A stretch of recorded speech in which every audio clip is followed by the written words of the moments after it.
Okay, guys, so this is episode 1 of Wanna Watch Us Make an Album. We're Follow the Buzzards. That's Tiffany over there on the end. Hi. Brian. Hello. And Lefty. And the guy behind the camera. My name's Aaron, and I'm the lead guitar player and lead singer. Lefty's the rhythm guitar player. Brian's the drummer, if you couldn't tell by the nice Follow the Buzzards drumstick tattoo. And Tiffany is the bass player.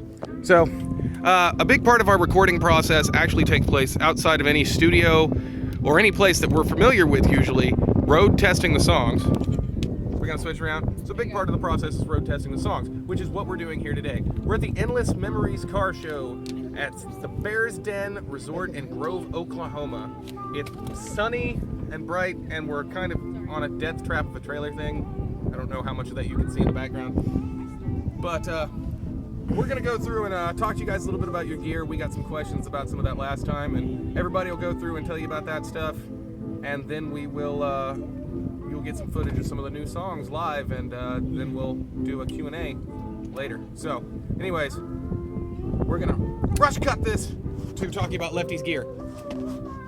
All right, through the magic of TV, we're on the other side of the stage now. So Lefty, you're gonna tell us a little bit about your gear, right? Yep. I'm Lefty, rhythm guitarist for Follow the Buzzards. He forgot the band name for a second. Did anyone else catch that? So tell us about this one. This is your number 1 right now, right? This is a Carvin TL guitar. It is a neck through. It has twin blade pickups, 2 of them. Ooh, Stock fancy. Carvins. It's got Brazil locking tuners. And it has a piece of tape keeping the E-string from buzzing. So it looks like that's a neck through. Is that a neck through? Yep, neck through, all the way through. So is that maple neck with mahogany sides? Yes, I believe that's correct. Maple neck and mahogany sides. All right, cool. Someone on the internet will probably prove me wrong. but This that's is okay. so. This is your number 1 right now. Yep. It's lightweight. Coil tap? Nope. No coil tap. I'm kind of surprised about that. All right. Yeah, whoever got it built didn't want it. Well, see, I'm learning stuff too, guys. So show us about your other guitar you've got here. Sure Wireless. Good stuff. $100 Guitar Center fine. That's right. Yeah, I was with you on that trip. Yeah, didn't eat for a week because of that. Life of a musician. All right, so this is. This is my Agile AL 3000 Les Paul. It has a Bixby. It has a nice top. I forgot the wood. Roller bridge. Yep, and it's got a stock neck pickup, but the bridge pickup is a Gibson 500T pickup. Ooh. Which, you know, $130, but it came with it. All came with it. This is just Grover tuners. And you can tell it's well played, ladies and gentlemen, as it's missing a knob and its switch tip. And the neck has spots missing. Yeah. Don't know how little spots on a neck become missing, but I have done the same thing, and I couldn't tell you leaning it against shit. Actually, I do know how that happens, leaning it against shit. okay. So All right, let's go to your pedal board. okay. So this is my pedal board. As you know, there's like 14 million overdrive pedals. I'm filling space mainly.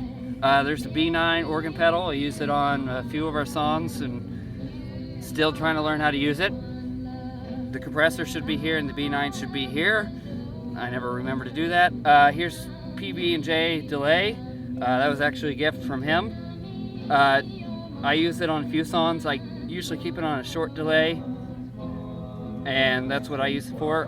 Chorus, I use on a few songs, just a $15 Danelectric chorus, $15 Fab Echo. I mean, I use that on Dragon Attack, which is by Queen, which we perform. Box Wah, use it once in a while, just an $80 version. Hot Rod Distortion, which I alternate between these 3. Surprisingly, this is the cheapest one in here. It's a Behringer T0100, and I got it for like $10, but it's one of my favorites. It's got a really good overdrive sound. You just don't want to drop it because it's a piece of plastic shit. Vintage delay. I love using this for most of the times I need delay. Montone makes good stuff. Yep. And this was I had to look at the name, a Donner overdrive pedal. I usually keep that on the hot setting, and I use that for lead work because it gives a nice boost. And So your signal path, if I'm not mistaken, is just regular old right to left all the way across. yeah. Okay. So what about your, let's see, that's pretty much it aside from your amp, right? Some sweet shots of the cars at this car show. It's the Endless Memories car show. We're having a really good time. It's a Crate tube amp. What the hell is it called? It's a V50, man. Yeah, V5112 VFX. This is one of the early ones before they started making them across seas, so that's an all-American amp. I actually bought that from, well, I traded that for Marshall Head. Yeah, you got it from me, and I got it from another guitar player friend of ours. So it's been around the block a little bit. Yep. You're running through the clean channel. Yes, I'm running through the clean channel, and I don't use effects on it except once in a while. If people want to see what my settings are, which I'm sure they do. We're not doing that.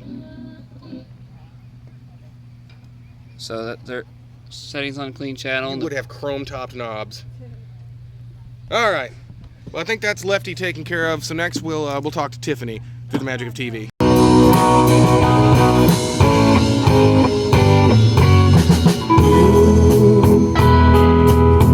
You used to haunt my dreams. You were my reason for sleep. You were my everything.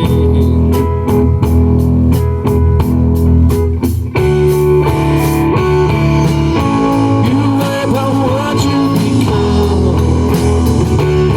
Phases once and never some.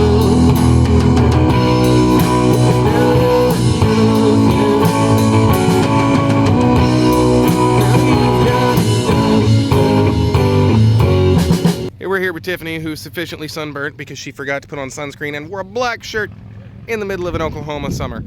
So, Is it even summer yet? not technically yet, but we'll get there. We've got an Ibanez Micro. Why do we have this bass? Show them your hands. Tiny, tiny hands. Itty bitty. Yeah, I don't have big hands either. She's just got tiny hands. So it's like a 28.6 scale. Sounds pretty good. And that goes straight into that PV Mark III bass amp head, which I know you guys can't see very well. I'm sorry about that. And a PV cabinet that has a pair of 10s and one 18. Been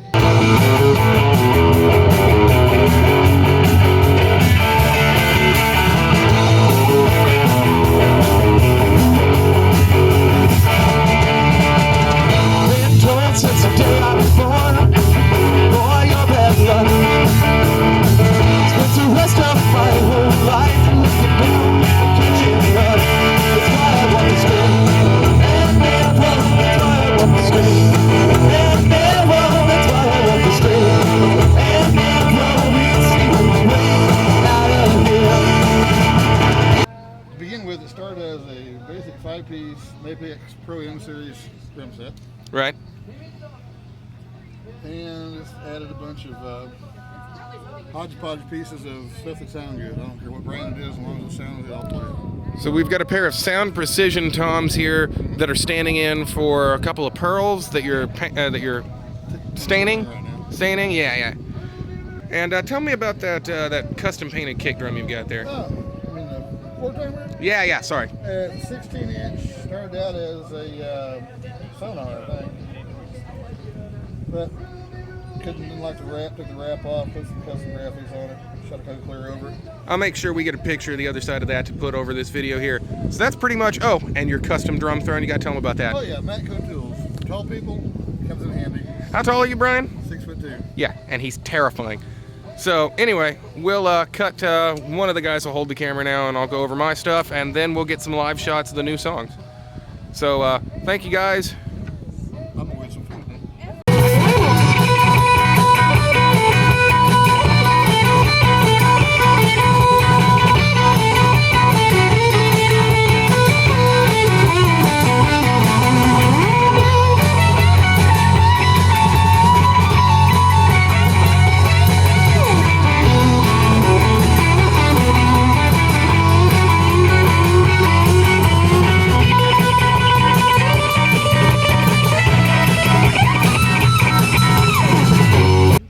I'm the lead guitar player and the lead singer.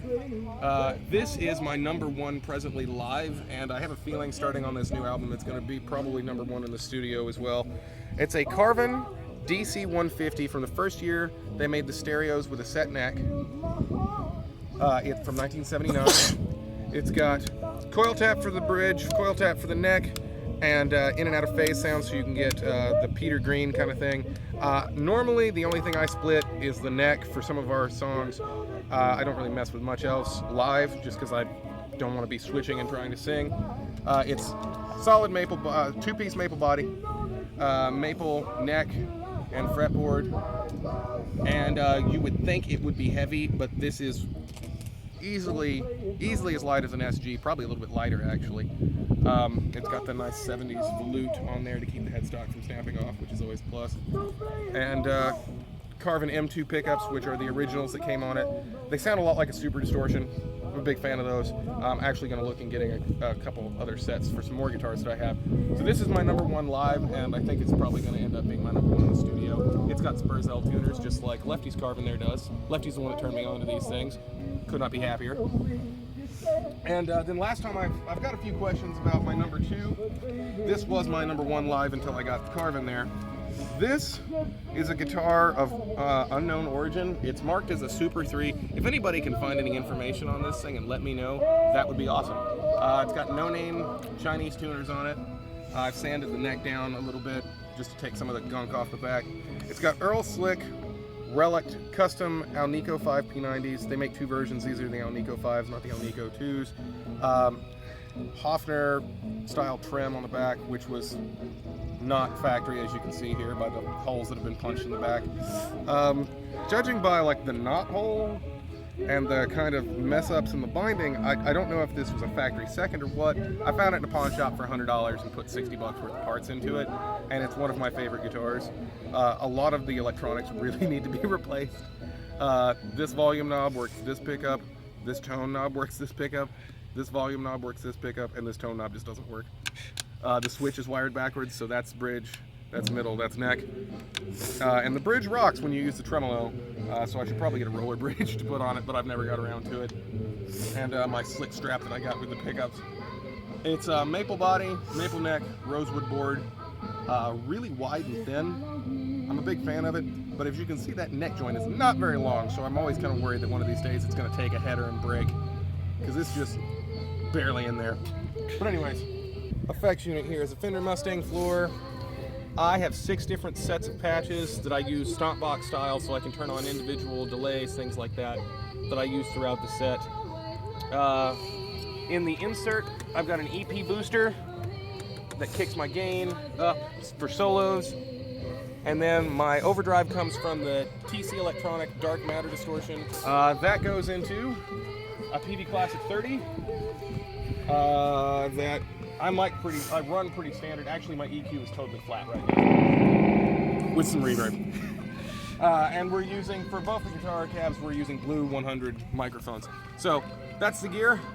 I've got to get back to emceeing the show, but it's been awesome, guys, and we'll get some more footage on the end of this so that you got a full episode.